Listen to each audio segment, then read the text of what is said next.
축축한 흙내음이 폐부 깊숙이 박힐 때마다 한이주는 자신이 아직 살아있음을, 그리고 동시에 죽어가고 있음을 느꼈다. 강원도 인제군 기륭리 첩첩산 중에 그늘이 발끝까지 내려앉은 이 마을의 흙은 유독 검고 차가웠다. 이주는 삼나리 지면을 파고드는 그 투박한 소리를 들으며 마을 어귀의 거대한 당산나무 아래에 서 있었다. 수백 년간 마을을 지켜왔다는 그 나무의 뿌리는 땅속 깊은 곳에서 무엇을 움켜쥐고 있는 것일까? 그는 문득 발밑에 대지가 거대한 입을 벌리고 있는 것만 같은 착각에 사로잡혔다. 기령리에는 오래전부터 내려오는 누구도 입 밖으로 내지 않지만 모두가 알고 있는 습속이 있었다. 마을에 지독한 가뭄이 들거나 원인 모를 역병이 돌 때 하늘이 아닌 땅을 달려야 한다는 노인들의 나지막한 속삭임. 그것은 산 사람의 숨결을 흙 속에 가두어 대지의 갈증을 해소한다는 잔혹한 제의였다. 이주는 10년 만에 돌아온 고향에서 자신의 누이 한서윤의 흔적을 찾고 있었다. 그녀는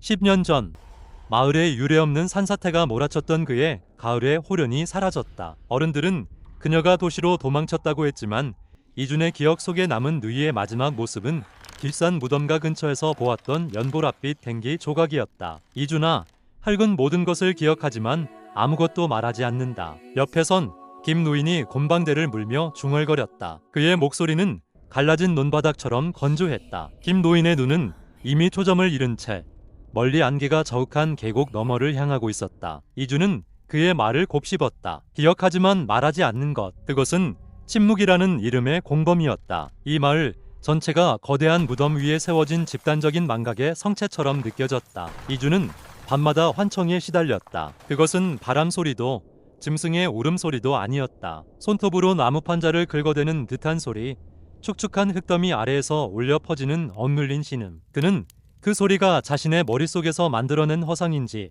아니면 정말로 짚으면 아래에서 들려오는 누이의 비명인지 분간할 수 없었다. 감정은 납덩이처럼 무거워져 그의 가슴을 짓눌렀다. 죄책감은 서서히 식어가는 화로의 재처럼 그의 영혼을 덮었다. 누이가 사라지던 날, 그는 무서워서 장독대 뒤에 숨어 있었다. 검은 옷을 입은 사내들이 누이의 입을 틀어막고 산으로 향하던 그 뒷모습을 보면서도 그는 단 한 번의 비명조차 지르지 못했다. 그때의 침묵이 지금의 환청이 되어 돌아온 것이리라. 이주는 자신의 손을 내려다보았다. 손톱 밑에 낀 검은 때가 마치 그날의 흙처럼 느껴져 소름이 돋았다. 그는 홀린 듯 뒷산에 버려진 터로 향했다. 그곳은 식구식구 구덩이라 불리는 마을에서 금기시되는 장소였다. 자풀이 무성하게 자라나 길조차 희미해진 그곳에 도착했을 때 이주는 대지가 내뿜는 서늘한 기운에 몸을 떨었다. 공기는 정체되어 있었고 새들조차 그 근처로는 날아들지 않았다. 이주는 가져온 삿바닥을 지면에 박았다. 서걱 하는 소리가 고요한 산속에 울려 퍼졌다. 한 번, 두 번, 삽질이 반복될수록 그의 호흡은 거칠어졌다. 70%의 확신과 30%의 공포가 그의 내면에서 소용돌이쳤다. 만약 이곳에서 누이의 유골을 발견한다면 그는 마을 사람들을 용서할 수 있을까? 아니, 방관했던 자신을 용서할 수 있을까? 산날이 딱딱한 무언가에 부딪혔다. 돌멩이일 수도 있었지만 이준의 직감은 그것이 나무 괴짝의 모서리임을 직감했다. 그는 손으로 흙을 파헤치기 시작했다. 손톱이 깨지고 피가 맺혔지만 통증은 느껴지지 않았다. 마침내 드러난 것은 썩어 문드러진 나무 판자였다. 그 틈새로 검은 흙이 쏟아져 들어갔고 그 안에서 빛바랜 연보랏빛 천조각이 모습을 드러냈다. 이준의 심장이 멎는 듯했다. 그것은 10년 전 누이가 머리에 메고 있던 바로 그 댕기였다. 댕기는 흙에 오염되어 본래의 색을 잃었지만 이준의 눈에는 그 어떤 보석보다 선명한 슬픔으로 다가왔다. 그는 떨리는 손으로 그 천을 집어들었다. 그 순간 바람이 숲을 훑고 지나가며 나뭇잎들이 일제히 비명을 질렀다. 구덩이 안에서 서늘한 냉기가 올라왔다. 그것은 단순히 온도의 문제가 아니었다. 억울하게 생을 박탈당한 영혼의 한기가 그의 골수를 파고드는 듯했다. 이주는 그 자리에 주저앉아 무너져 내렸다. 마을의 안녕이라는 미명 아래 어린 생명을 산채로 매장했던 이들의 얼굴이 하나둘씩 스쳐 지나갔다. 이장, 김노인, 심지어는 자신의 부모님까지. 그들은 모두 그날의 제사장들이었고 동시에 도살자들이었다. 미안해, 누나, 미안해. 그의 눈물이 마른 흙 위로 떨어져 검은 점을 찍었다. 배즈는 그 눈물을 순식간에 빨아들였다. 마치 더 많은 생명을 갈구하는 괴물의 목구멍처럼. 이주는 깨달았다. 이 마을이 그토록 평온하고 풍요로웠던 이유는 배지가 누이의 비명을 먹고 자랐기 때문이라는 것을. 누이의 영혼은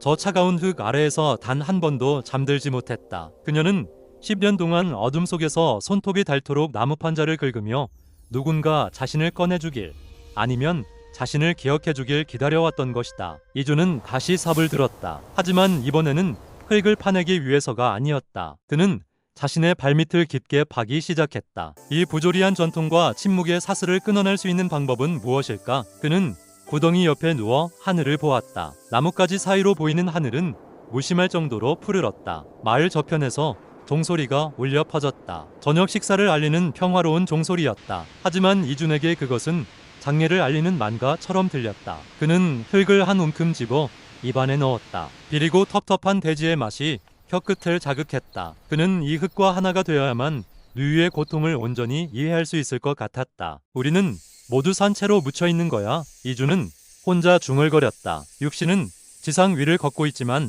영혼은 이미 전통이라는 이름의 낡은 관 속에 갇혀 질식해가고 있는 마을 사람들. 그들은 살아있는 유령들이었다. 이주는 결심한 듯 자리에서 일어나 마을을 향해 걷기 시작했다. 그의 발걸음은 더 이상 가볍지 않았다. 한 걸음을 뗄 때마다 돼지가 그의 발목을 잡아당기는 듯한 무게감이 느껴졌지만 그는 멈추지 않았다. 그의 손에는 흙 묻은 댕기가 쥐어져 있었다. 이것은 단순한 천 조각이 아니었다. 그것은 기령리의 모든 비밀을 폭로할 수 있는 단 하나의 증거이자 억눌린 자들의 비명이었다. 이주는 마을 회관 앞에 섰다. 노인들이 모여 담소를 나누던 소리가 그의 등장과 함께 잦아들었다. 이주는 피 묻은 손으로 댕기를 높이 치켜들었다. 이게 뭔지 아시겠습니까? 그의 목소리는 낮았지만 서늘한 분노가 서려 있었다. 사람들의 눈동자의 경악과 공포가 어렸다. 망각엔 읍속으로 밀어넣었던 진실이 다시 고개를 든 순간이었다. 김 노인이 지팡이를 떨구었다. 이주는 그들의 일그러진 얼굴들을 하나하나 눈에 담았다. 그리고 그는 보았다. 마을 사람들 뒤로 그림자처럼 서 있는 연보랏빛 환영을. 누이는 더 이상 울고 있지 않았다. 그녀는 그저 무표정하게 자신을 묻었던 이들을 응시하고 있었다. 그날 밤 기령리에는 수십 년 만에 가장 거센 비가 쏟아졌다. 하늘이 무너질 듯한 천둥 소리와 함께 대지는 요동쳤다. 산사태가 마을을 덮쳤고 검은 흙더미는 모든 집과 길을 집어삼켰다. 그것은 내지의 복수였을까? 아니면 누이의 마지막 외침이었을까? 날이 밝았을 때 기령리라는 마을은 지도 위에서 영원히 사라졌다. 오직 산 정상 북은 한이준이 파헤쳤던 그 구덩이만이 거대한 입을 벌린 채 남아있었다. 그 곁에는 연보랏빛 댕기 하나가 빗물에 씻겨 본래의 색을 되찾은 채 바람에 나부끼고 있었다. 흙은 더 이상 아무것도 말하지 않았지만 그 깊은 침묵 속에는 이제 누구도 부정할 수 없는 진실이 퇴적되어 있었다. 이주는 그 흙더미 속 어딘가에서 누이와 함께 누워있을지도 모른다. 혹은 그만이 살아남아 이 잔혹한 이야기를 전하는 기록자가 되었을지도 모른다. 어느 쪽이든 기령리의 흙은 이제 더 이상 사람의 순결을 요구하지 않았다. 이미 너무나 많은 영혼을 집어삼킨 돼지는 배부른 포만감 속에서 차갑게 식어갈 뿐이었다. 안개가 거친 산자락에는 정막만이 감돌았다. 한때 누군가의 삶이었고 비명이었으며 신념이었던 모든 것들이 혈기라는 거대한 망각 속에 침전되었다. 그리고 그 위로 다시 이름 모를 짝풀들이 돋아나기 시작했다. 돼지는 말이 없었으나 바람이 불 때마다 숲은 여전히 10년 전의 그 소리, 무언가를 긁어대는 듯한 그 서글픈 소리를 나직하게 뱉어내고 있었다. 손끝에 닿은 연보랏빛 천조각은 이미 옷감이라 부를 수 없는 무언가로 변해 있었다. 그것은 10년이라는 세월이 빚어낸 축축하고 질긴 화물이었으며 기룡리라는 거대한 침묵이 삼키다 남긴 비명이었다. 이주는 그 빛바랜 댕기를 손가락에 감았다. 흙물이 베어든 천은 차갑고도 무거웠다. 마치 누이 서윤의 얼어붙은 손가락이 자신의 손목을 붙잡고 놓아주지 않는 것 같은 착각이 일었다. 비릿한 흙내음이 코끝을 찔렀다. 그것은 단순히 유기물이 부패하는 냄새가 아니라 이 마을의 풍요 아래 감춰진 비겁한 합의의 냄새였다. 기룡리의 논밭이 해마다 황금빛으로 물들고 가뭄 속에서도 우물이 마르지 않았던 이유가 이 어둡고 좁은 구덩이 속에 갇힌 어린 숨결 덕분이었다는 사실이 이준의 심장을 난도질했다. 돼지는 공짜로 베풀지 않았다. 그것은 늘 가장 연약하고 순수한 재물을 요구해왔고 마을 사람들은 기꺼이 타인의 고통을 자신의 평온과 맞바꿨다. 결국 꺼내고 말았구나. 뒤편에서 들려오는 음성은 낮고 탁했다. 이준이 고개를 돌리자 안개 속에서 김 노인의 그림자가 길게 늘어져 있었다. 그는 여전히 곰방대를 물고 있었으나 거기서 피어오르는 연기는 공중에 흩어지지 않고 이준의 주변을 짐승처럼 맴돌았다. 김 노인의 눈은 깊게 패여 있었고 그 안에는 늙은 짐승의 체념과도 같은 서늘한 빛이 감돌았다. 이것이 누나의 전부였습니까? 이준의 목소리는 젖은 흙처럼 갈라져 나왔다. 그는 손에 쥔 댕기를 김 노인을 향해 내밀었다. 그것은 증거이자 절규였으며 동시에 심판이었다. 그러나 노인은 눈 하나 깜빡이지 않았다. 오히려 그는 가련한 짐승을 바라보는 듯한 눈빛으로 이준을 응시했다. 서윤이만은 아니었다. 이준아, 이 땅 아래에는 네가 아는 이름보다 모르는 이름들이 더 많이 잠들어 있지. 기룡리는 죽음 위에 세워진 성지다. 우리가 숨 쉬고 먹는 모든 것이 그 아이들의 살과 피로 빚어진 것임을 너만은 모르길 바랐다만. 김 노인의 말은 이준의 고막을 타고 흘러들어와 뇌리에 박혔다. 마을 전체가 하나의 거대한 식인시키니의 재단이었다는 사실이 감각을 마비시켰다. 이준은 구덩이 옆에 흩어진 흙더미를 내려다보았다. 10년 전 이곳에서 누이가 느꼈을 공포가 환각처럼 밀려왔다. 손톱이 부러지도록 나무 판자를 긁어대며 위에서 쏟아지는 흙더미를 온몸으로 받아냈을 서요. 그녀에게 대지는 안식처가 아니라 서서히 숨을 조여오는 거대한 목구멍이었을 것이다. 내면에서 무언가 무너져 내리는 소리가 들렸다. 그것은 이준이 평생 붙들고 있던 고향에 대한 그리움이자 인간에 대한 마지막 신뢰였다. 그의 70%는 이미 저 구덩이 속 누유와 함께 매몰되어 버린 듯했다. 나머지 30%의 이성만이 그를 지탱하고 있었으나 그마저도 빗방울에 씻겨 내려가는 진흙처럼 위태로웠다. 하늘은 어느새 낯빛으로 내려앉아 있었다. 바람이 숲의 목소리를 빌려 흐느끼기 시작했다. 잎사귀들이 서로 몸을 비비며 내는 소리는 마을 노인들이 재해 때 읊조리던 기괴한 충문과 닮아 있었다. 이주는 비틀거리는 발걸음으로 산을 내려가기 시작했다. 손에 쥔 댕기에서 흘러나온 흙물이 그의 소매를 검게 물들였다. 마을 어귀에 다다랐을 때 집집마다 켜진 불빛이 마치 무덤 앞에 놓인 등불처럼 보였다. 평화롭기 그지없는 저녁 풍경이 이토록 소름 끼치게 다가온 적은 없었다. 빨래를 널고 저녁을 준비하고 아이들의 이름을 부르는 저 소박한 일상들이 사실은 땅 밑에 묻힌 누군가의 생명을 자양분 삼아 피어난 독버섯처럼 느껴졌다. 이주는 마을 회관으로 향했다. 그곳에는 마을의 대소사를 결정하는 어른들이 모여 있을 것이었다. 그들은 10년 전에도 그곳에 모여 누구를 구덩이로 보낼지 나직한 목소리로 모의했을 터였다. 분노는 서서히 식어가는 용암처럼 그의 혈관을 타고 흘러 마침내 심장을 단단하게 굳혔다. 회관 문을 열었을 때 비릿한 향취가 코를 찔렀다. 향료 냄새와 묵은 먼지, 그리고 노인들의 채취가 뒤섞인 공기는 숨을 막히게 했다. 이장의 집무실 안쪽에서 들려오는 장기판 부딪히는 소리가 정적을 깨뜨리고 있었다. 이주는 문을 거칠게 밀어젖혔다. 방 안의 노인들이 일제히 고개를 돌려 그를 바라보았다. 그들의 눈동자에는 침입자를 향한 경계심과 함께 오래전 묻어두었던 비밀이 들춰진 자들의 본능적인 공포가 서려 있었다. 이주는 말없이 손을 펴보였다. 진흙 범벅이 된 연보랏빛 댕기가 그들의 시선 중앙에 놓였다. 이게 무엇인지 다들 기억하시겠지요. 방 안의 온도가 급격히 떨어졌다. 이장은 쥐고 있던 장기알을 떨어뜨렸다. 나무 바닥에 부딪히는 둔탁한 소리가 마취관 뚜껑을 닫는 소리처럼 방 안을 울렸다. 이주는 그들의 얼굴에서 지워지지 않는 낙인을 보았다. 그것은 생존이라는 이름의 죄악이었다. 이준아, 너는 너무 멀리 갔다. 그건 마을을 위한 어쩔 수 없는. 이장의 목소리가 떨렸다. 변명은 공허한 메아리가 되어 흩어졌다. 이주는 그들의 말을 더 이상 듣고 싶지 않았다. 그는 깨달았다. 이들은 악마가 아니었다. 그저 자신들의 안녕을 위해 타인의 희생을 당연시하는 평범하고도 끔찍한 인간들이었다. 그 평범함이 서윤을 죽였고 이제는 이준의 영혼마저 묻으려 하고 있었다. 창밖으로 번개가 내리쳤다. 순식간에 하얗게 번뜩인 세상 속에서 이준은 노인들의 그림자 너머로 수십 명의 아이들이 서 있는 것을 보았다. 그들은 모두 빛바랜 옷을 입고 흙이 가득 찬 눈으로 산자들을 응시하고 있었다. 비는 이제 폭포수처럼 쏟아지기 시작했다. 대지가 마침내 참아왔던 울분을 토해내려는 듯 땅 밑에서부터 기분 나쁜 진동이 전해졌다. 이주는 회관을 나와 빗속으로 걸어 들어갔다. 뱅기를 쥔 손에 힘을 주자 손톱 밑으로 누이의 기억이 파고드는 것 같았다. 마을 뒤편의 산이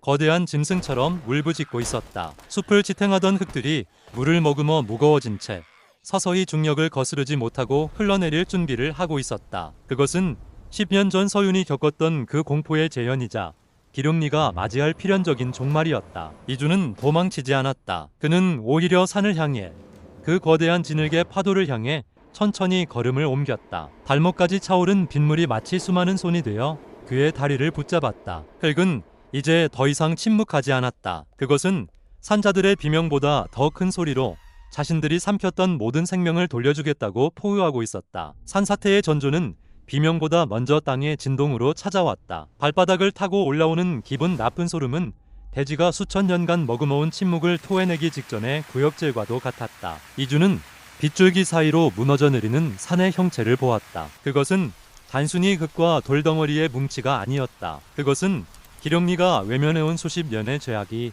억눌린 자들의 살점과 뼈마디가 한데 섞여 거대한 파도가 되어 밀려오는 형국이었다. 피해야 한다. 이준아, 어서. 이장의 비명 섞인 외침이 빗소리에 묻혔다. 방금 전까지 권위를 내세우던 노인들은 이제 제 목숨 하나 부지하기 위해 흙탕물 속으로 넘어져가며 마을 아래쪽을 향해 기어갔다. 그들의 비루한 뒷모습을 보며 이주는 기묘한 평온을 느꼈다. 저들이 그토록 지키고자 했던 풍요로운 논밭과 기와집들이 사실은 얼마나 위태로운 모래성 위에 세워진 것이었는지. 배지는 이제 빌려준 것을 이자까지 쳐서 되찾으러 오고 있었다. 이주는 손바닥 안에서 뭉개지는 연보랏빛 댕기를 더욱 세게 쥐었다. 축축한 천 조각에서 서윤의 체온이 느껴지는 듯했다. 아니, 그것은 환각이었다. 댕기는 차가웠고 오직 이준의 심장만이 증오로 뜨겁게 달구어져 있을 뿐이었다. 그는 도망치는 무리 속에서 홀로 거슬러 올라가 마을 회관 앞마당의 고목 옆에 멈춰 섰다. 서윤아, 보고 있니? 내면의 목소리는 고요했다. 폭풍우가 고막을 찢을 듯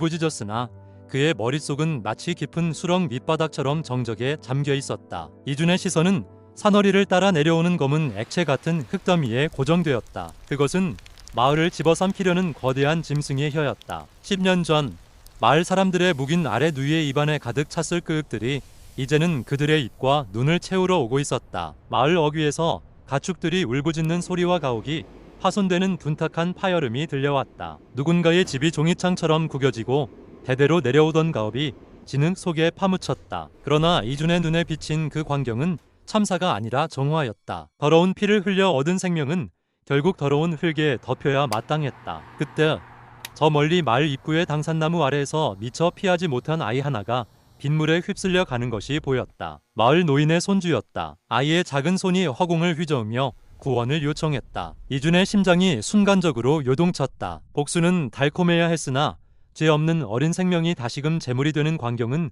그의 영혼에 깊은 균열을 냈다. 이준은 자신도 모르게 발을 내디뎠다. 증오는 마을 전체를 향해 있었으나 그의 본능은 여전히 서윤을 구하지 못했던 그날의 죄책감에 묶여 있었다. 그는 진흙방 속으로 몸을 던졌다. 허벅지까지 차오르는 흙물은 끈적거리는 점액질처럼 그의 움직임을 방해했다. 그것은 마치 땅속에 잠든 원혼들이 너도 우리와 함께하자면 아리를 붙잡는 것과 같았다. 이준아, 오지 마라. 이미 늦었다. 멀리서 김 노인의 외침이 들렸다. 그는 마을의 파멸을 예견한 듯 무너져가는 회관 처마 밑에 우두커니 서서 이 광경을 지켜보고 있었다. 그의 눈에는 공포도 슬픔도 없었다. 오직 인광보를 목도하는 자의 서늘한 체념만이 가득했다. 이주는 필사적으로 팔을 뻗어 아이의 옷자락을 낚아챘다. 아이를 가슴에 품는 순간 이주는 깨달았다. 이 아이는 10년 전의 서윤이었고 동시에 지금의 자신이었다. 기룡리라는 거대한 무덤에서 태어나 앞선 자들의 죄를 대신 짊어지고 죽어가야 하는 가련한 재물. 푸르릉 지면이 뒤집히는 소리가 천지를 진동시켰다. 산의 본체가 마침내 무너져 내렸다. 집채만 한 바위와 고목들이 뒤섞인 포석류가 마을의 심장부를 향해 쏟아졌다. 이주는 아이를 감싸 안은 채 방산나무의 굵은 뿌리를 붙들었다. 눈앞이 온통 검은색으로 물들었다. 코와 입으로 비릿한 흙물이 들이닥쳤다. 폐가 터질 듯한 압박감 속에서 이주는 생각했다. 이것이 누이가 마지막으로 보았던 세상이었을까? 뒤 한 점 없는 어둠, 축축하고 무거운 침묵, 그리고 사랑하는 이의 이름을 부를 수도 없는 절망. 그는 감은 눈 속에서 서윤을 보았다. 그녀는 연보랏빛 댕기를 머리에 메고 10년 전 그 모습 그대로 숲속을 뛰놀고 있었다. 그녀가 뒤를 돌아보며 환하게 웃었다. 그 웃음은 원망도 증오도 담기지 않은 투명한 것이었다. 이주는 그제야 깨달았다. 서윤이 진정으로 원했던 것은 마을의 파멸이 아니라 오빠인 자신이 이 지옥 같은 연쇄에서 벗어나는 것이었음을. 흙더미가 그의 머리 위를 덮치기 직전 이주는 아이를 당산나무의 가장 높은 가지 위로 밀어 올렸다. 그것은 그가 할 수 있는 마지막 저항이자 이 마을에서 유일하게 순수한 것을 지키려는 처절한 몸짓이었다. 거대한 충격이 그의 척추를 때렸다. 차가운 흙이 온몸을 감싸 안았다. 아이러니하게도 평생을 괴롭혔던 죄책감은 그 차가운 포옹 속에서 서서히 잦아들었다. 이주는 어둠 속으로 가라앉으며 손에 쥐었던 댕기를 놓아주었다. 천 조각은 흙탕물에 섞여 어디론가 흘러갔다. 마침내 대지는 모든 소란을 집어삼켰다. 비는 여전히 내리고 있었으나 기룡리의 비명은 더 이상 들리지 않았다. 마을은 지도에서 지워진 듯 고요해졌고 오직 산을 타고 흘러내린 붉은 흙더미만이 그곳에 거대한 무덤이 세워졌음을 증명하고 있었다. 시간이 얼마나 흘렀을까? 폭풍이 잦아든 고요한 새벽녘. 당산나무 꼭대기에 걸려있던 아이가 조심스럽게 눈을 떴다. 아이의 시야에 들어온 것은 처참하게 파괴된 마을의 잔해였다. 그러나 그 잔해 위로 짙은 안개를 뚫고 푸르스름한 새벽빛이 내리고 있었다. 아이는 아래를 내려다보았다. 자신이 매달려 있던 나무 뿌리 근처 진흙 더미 위로 연보랏빛 천조각 하나가 삐죽이 솟아있었다. 바람이 불자 그것은 마치 누군가 작별 인사를 건네듯 가느다랗게 흔들렸다. 살아남은 자들의 세상은 다시 시작될 것이었다. 그러나 그 세상은 이전과는 다를 터였다. 빵 밑에 묻힌 진실은 결코 사라지지 않으며 대지는 제 몸에 새겨진 상처를 기억한다는 사실을 이제 기룡리에 남겨진 자들은 뼛속 깊이 새기게 될 것이었다. 이준의 몸은 보이지 않았다. 그는 이제 기룡리의 흙 자체가 되었고 누이의 곁에서 영원한 잠에 들었다. 그들의 넋은 더 이상 구덩이 속의 비명이 아니라 산을 타고 내려오는 맑은 시냇물이 되어 마을을 적실 것이었다. 안개가 걷히기 시작했다. 무너진 산자락 아래 흙더미 속에서 파릇한 새순 하나가 고개를 내밀고 있었다. 죽음이 휩쓸고 간 자리에서 피어난 생명은 역설적이게도 가장 깊은 절망 끝에 찾아온 희망의 전조였다. 그것은 더 이상 재물을 요구하지 않는 정화된 땅이 내미는 화해의 손길이었다. 정막은 무겁고도 투명한 수위처럼 온 산하를 덮었다. 이주는 자신의 감각이 비좁은 욕심의 틀을 벗어나 축축하고 거대한 대지의 혈관 속으로 천천히 스며드는 것을 느꼈다. 그것은 소멸이라기보다는 오히려 거대한 전체로의 회귀에 가까웠다. 폐허가 된 기룡리의 심장부 수십 미터 아래의 어둠 속에서 그는 비로소 숨을 쉬었다. 더 이상 흙먼지가 허파를 찌르지 않았고 증오가 심장을 갉아먹지도 않았다. 서윤아, 이제야 네가 보던 것을 나도 보는구나. 그의 의식은 지하의 수맥을 따라 유영했다. 그곳에는 10년 전에 서윤뿐만 아니라 이 마을이 풍류를 구걸하며 대지에게 제물로 바쳤던 이름 없는 원혼들이 엉켜 있었다. 그들은